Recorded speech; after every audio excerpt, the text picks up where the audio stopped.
दर्शकबिन अत्यन्तै जरुरी सूचना लिएर आएको छु। असार 6 गतेका दिन नेपाल मेडिकल कलेजबाट कीर्तिपुरको माध्यमिक विद्यालयमा नेपाल सङ्गीत प्रतिष्ठानले आयोजना गरेको कार्यक्रममा आदरणीय अत्यन्तै मिलनसार राजकुमार सुनुवार सर सवार हुँदै गर्दा जब कार्यक्रम सकिसकेपछि बल्ल उहाँलाई थाहा भयो आफ्नो अत्यन्तै महत्त्वपूर्ण कागजातहरू सहितको वालेट हराएको। त्यसपछि उहाँ अत्यन्तै चिन्तित हुनुहुन्छ, दुखी हुनुहुन्छ अनि त्यसको खोजीको लागि उहाँ हारगुहार गरिराख्नु भएको छ। प्लिज म यो अनुरोध गर्न चाहन्छु, जो कसैले भेट्नु भएको छ भने मानवीय धर्म निभाइदिनु होला। त्यति मात्रै नभएर यदि तपाईँले इमान्दारिताका साथ उहाँको हातसम्म पुर्याइदिनु भयो भने तपाईँलाई उचित पुरस्कारको व्यवस्था पनि गर्नुभएको छ। एकैछिन आउनुहोस्, राजकुमार सुनुवार सरको यी भनाइ सुनौँ, त्यसपछि बाँकी कुरा राख्छु।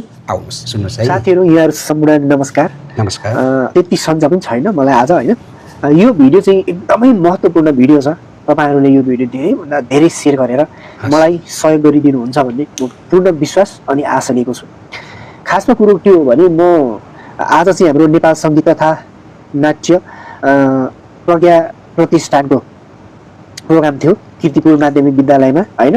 अनि त्यहाँनिर हामी पनि हाम्रो आदरणीय गुरु नगेन्द्र विक्रम राईज्यूको साथमा हामी बाँसुरी बजाउने ग्रुप चाहिँ त्यो प्रोग्राममा चाहिँ त्यो कार्यक्रममा चाहिँ सहभागी हुन गएको थियौँ। म चाहिँ यहाँ नेपाल मेडिकल कलेजबाट गएको, होइन। अनि बौद्धमा पिपल बोर्डभन्दा अलिकति भित्र छिरिसकेपछि हाम्रो तबला वादक माधव, होइन, बजाउनुहुन्छ दिपेश राई छ।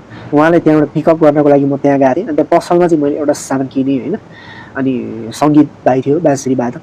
अनि भाइलाई पनि मैले चिसो खुवाएँ, होइन। अनि त्यहाँ झऱ्यो भन्दा त्यहाँ पनि झरेन भन्छ, होइन।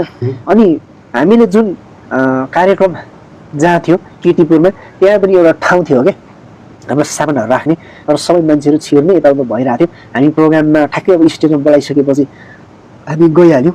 त्यसपछि आउँदाखेरि मेरो वालेट अब कार्यक्रम सकेपछि हिँड्नु पऱ्यो, होइन। अनि मैले चेक गर्दाखेरि हेर्दा मेरो वालेट थिएन। यो वालेटमा पैसा भने चाहिँ धेरै छैन,